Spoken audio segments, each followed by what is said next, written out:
Y bueno, continuamos. Volviendo pues al tema, Robert, pues ya hablamos de los griegos, cómo se manejaban. Ellos decían que era una sociedad que dependía totalmente de los esclavos. Yo lo dudo porque pues nomás era el 20% a lo que te dicen. No creo que el 20% sostenga una economía. No, pero fíjate que la base de una economía es la agricultura, porque de ahí viene la comida.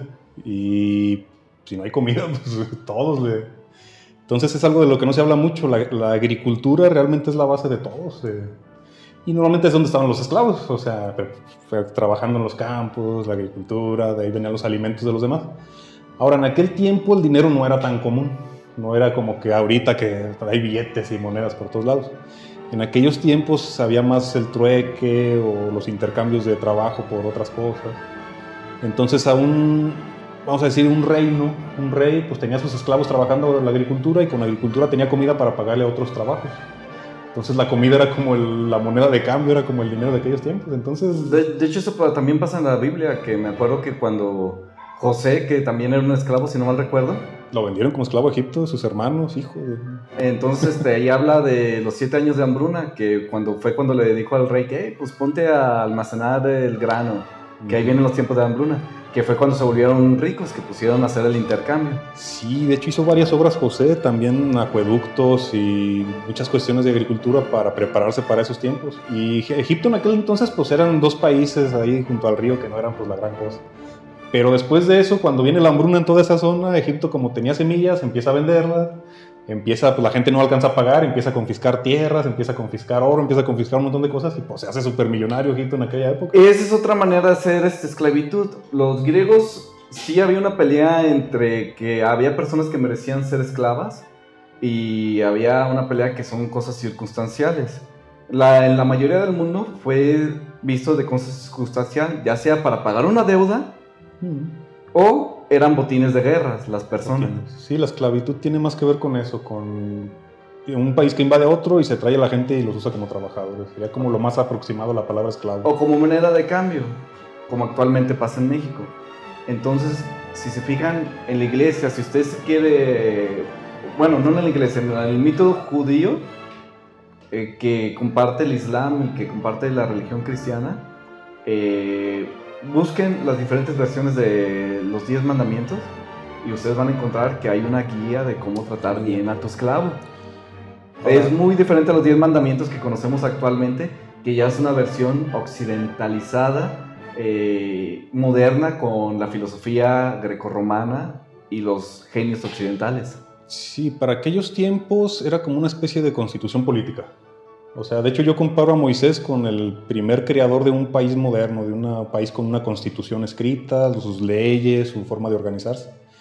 Porque acuérdense que en aquellos tiempos había 2 tipos de de civilizaciones, las que vivían en ciudad, las que sí eran civilizaciones, y los que eran nómadas, ¿no? O sea, los que vivían en el desierto, moviéndose de un lado para otro.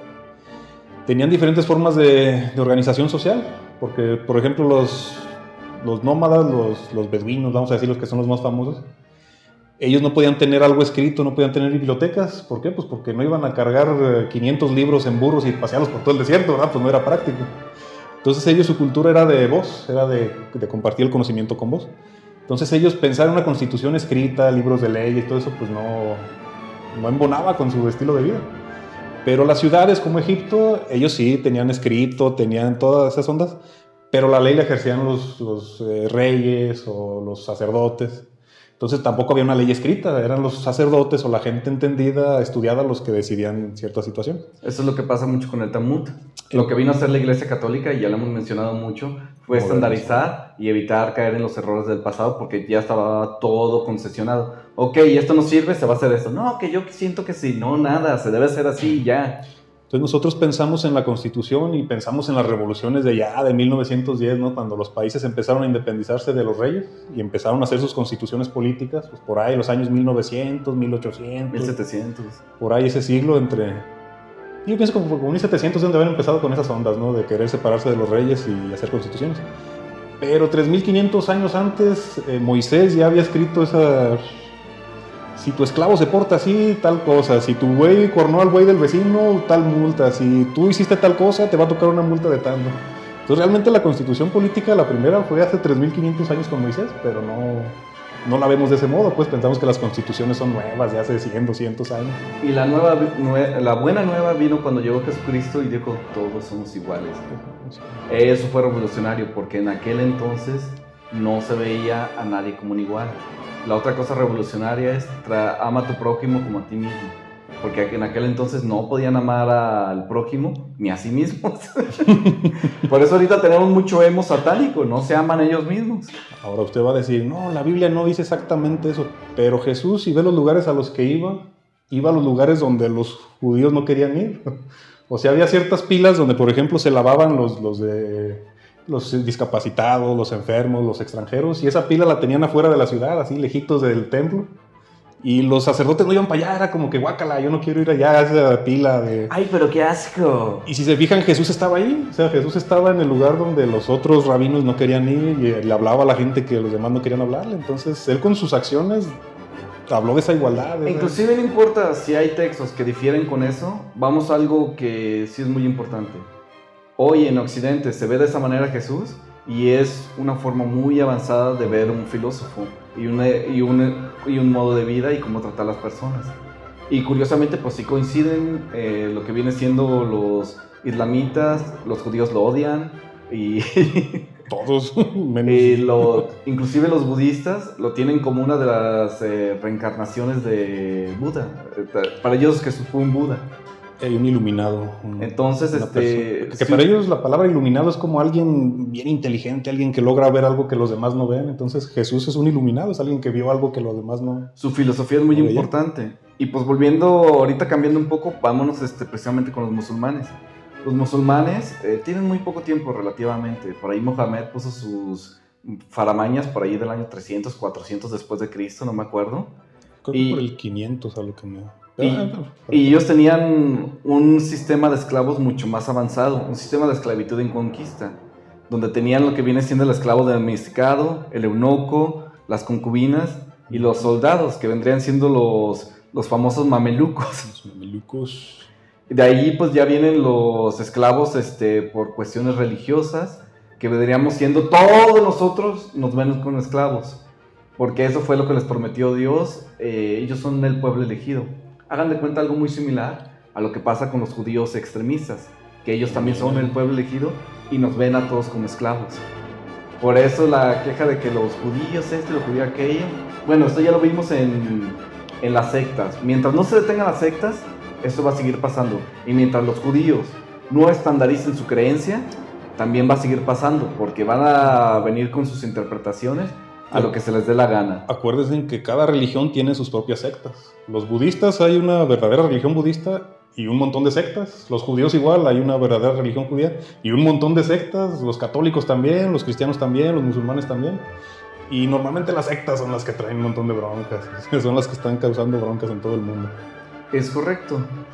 Y no se está atendiendo el problema. Simplemente la semana pasada, aquí como han dejado crecer la secta satánica, o atraparon a 2 policías y los pusieron en un ritual satánico como sacrificio. Esa noticia. Y a ustedes se las hacen, y a ustedes jovencitos, otakus, pensadores erróneos, se les parece chistoso. Ay, es que el satanismo no es malo. No, amigo, yo sí he leído los 10 mandamientos del satanismo y a pesar de que son muy individualistas, no te cuentan todo lo que está detrás. Es simplemente la entrada para que te la creas. Y ya más tarde que temprano estás en orgías, estás matando personas, sacrificando niños. Sí. Que también era parte de lo que se les acusaba a los judíos antes, que si te pones a leer el Talmud, no está muy lejos de la realidad. Uh-huh. Las sectas judías, aclaro. Las sectas, sí. Las sectas judías ahorita siguen... Ay, ¿sí es el Talmud? Sí, el Talmud es la concesión del libro. La ley, ¿El Torah? No, se me fue la palabra. Pero realmente eso que toman ellos como ley, no, los musulmanes, la ley... el Corán. No, el Corán es el libro sagrado. ¿La ley del talión? Se me fue la palabra, ahorita la investigamos. Pero esa ley realmente la hicieron en base a los criterios de interpretación de sus sacerdotes de tiempo después. O sea, si se van al libro sagrado o a lo básico, pues es muy parecido al Antiguo Testamento y te dice lo mismo, no robes, no mates, no hagas esto, no hagas aquello. Pero luego ellos dicen, no, es que luego salió un no sé qué y lo interpretó de esta manera y ahora sí está permitido la esclavitud. Ay, Pero eso ya lo hemos hablado mucho, de hecho fue lo que comentamos al principio. Por eso la Iglesia Católica fue muy exitosa, ella estandarizó. ¿Saben qué? Vamos a dejarnos de interpretaciones. Va a ser esto. Estos libros cumplen con el canon, estos se quedan. Y usted, como mexicano, esto tú lo has escuchado mucho, es que yo soy católico a mi manera. No existe eso. ¿Católico qué? ¿No has escuchado esa frase? Sí, yo soy católico, yo soy creyente para mi manera. No hay a su manera, señor, discúlpame. Y eso es muy peligroso, porque tus interpretaciones se prestan para que cometas, aunque tú piensas que esos actos no son buenos, a la larga perjudican a la sociedad y te pueden perjudicar a ti. Esto ya lo había analizado muchos años la Iglesia Católica atrás, ya pasaron por este proceso de filtración. Ahí nomás se los dejo al costo para que lo investiguen. Y volviendo un poquito a los musulmanes, ¿tú sabías que la primera guerra de Estados Unidos, después de ser con un país libre, fue precisamente contra los musulmanes? La primera guerra fue contra los países musulmanes. A ver, ¿cuál guerra fue esa? Platícame. No me acuerdo, déjame. O sea, ya cuando Estados Unidos se constituyó como país. ¿Cómo se llama la primera guerra que tuvo Estados Unidos? Que fue precisamente con los países musulmanes del norte de África y todos esos de ahí, de la península. Sí. Ya constituido como país, como sí, Estados Unidos de Norteamérica. Después de la independencia, a esto lo están desapareciendo mucho de los libros de historia. Después de la independencia, de Estados Unidos, no se habla de que Europa tenía un problema con los pueblos musulmanes, los de África, España y los que estaban ahí cerca de la entrada del Medio Oriente, que vendría siendo el Imperio Otomano, Turquía y todo eso. Entonces, ellos les llamaban los bárbaros. Ellos constantemente iban y atacaban a Europa y les decían, si no me das dinero, no te voy a dejar de atacar. O sea, los tenían extorsionados como bandas. Como ahorita hacen los narcotraficantes, les pedían cobro de piso. Hace poco, en una discusión ahí en un grupo de Facebook, yo les hice el comentario, la mayoría de las guerras han sido por intereses económicos. Y alguien me decía, no, son altos valores de los gobiernos que luchan por no sé qué. No, pues antes era para traer esclavos de otros países, para controlar una ruta de comercio, para cobrar impuestos a una región. O sea, realmente el 80-90% de las guerras han sido por intereses económicos. Y dice, no, es que no es cosa de los gobernantes o de los empresarios. Pues yo no he visto ningún grupo de obreros decir, vamos a fabricar un tanque y vamos a echarle la guerra a otro país, ¿o sí? Sí, precisamente lo llaman las guerras barbáricas. También tiene otro nombre. No, aquí no me está especificando. Ven cómo censuran todo esto. Porque en otras me daban hasta el nombre. Sí, Túnez, Trípoli, que fue la primera que pelearon, hoy conocido mejor como Libia, y Argelia, y pues también Marruecos. Todos estos se la pasaban acosando a Europa. Sí, las guerras son por cuestiones económicas, pero también es por cuestiones de poder y acoso. Entonces, es que si un país le declara la guerra a otro por cuestiones económicas, el otro tiene que defenderse. Entonces hay uno que está por interés económico y el otro está por defender su... Aquí es donde está el truco. Recuerda que estamos hablando de la esclavitud. ¿Cuál es el detalle? Cada que iba los pueblos de Norte África y de Medio Oriente a Europa, secuestraban personas y las ponían de esclavos. O sea, cada que necesitaban esclavos, iban y se agarraban a los europeos. Y estos pagaban dinero para que dejaran de acosarlos, que no lo iban a hacer. Cada que se les morían, iban por más personas. Entonces quisieron hacer lo mismo con Estados Unidos libres. Fueron, los atacaron, esclavizaron a varios soldados norteamericanos y a sus mujeres. Estados Unidos dijo, y les cobraron piso. Y para que entiendan, no le vamos a decir cobro de protección y cobro por no atacarte. Entonces Estados Unidos dijo, no, ¿por qué vamos a estar aguantando esto? Y Estados Unidos se fue a atacar primero a Trípoli, a los de Libia, y les partió su mandarina en gajos. Les dio una reverenda humillada, porque su ejército era mucho menor a comparación de los otros. Y le dijo, y llegaron a un tratado de, ¿sabes qué? A mí ya no me vas a extorsionar. Y ese fue el parteaguas para que Francia dijera, no manches, están bien mensos, ¿por qué les tenemos miedo? Y ahí fue cuando Francia se apoderó de todas las colonias del norte de África. No fue por abusivos, fue porque los otros estaban extorsionando y abusando. todo el tiempo de ellos y esclavizándolos. Entonces no es una narrativa de que Francia nomás fue por los recursos. Tiene una implicación más grande, que eran países que su religión es esclavizar y conquistar. Porque inclusive una de las cartas que escribió el presidente de Estados Unidos con uno de los reyes, no me acuerdo cuáles, sultanes, le dijo, oye, pues ¿qué onda? Hay que llegar a un acuerdo. No, mi religión dice que los destruyamos y los matemos y los esclavicemos. No hay acuerdo. Islamic classical law, it seems like one can own a slave. So can you talk to me about that a little bit? Yeah, and this is rooted in the Quran itself, that since the Quran has left it open as a possibility that people could own slaves, well, who are we to cancel it altogether? We human beings have no say in what God has allowed. So when you ask the question, why didn't Islam abolish slavery? Because this mechanism is important for society. Why didn't Islam abolish slavery abruptly? Because then it would create chaos, anarchy within the society, the social fabric of society. Yes. Así que me pagan piso o se aguantan.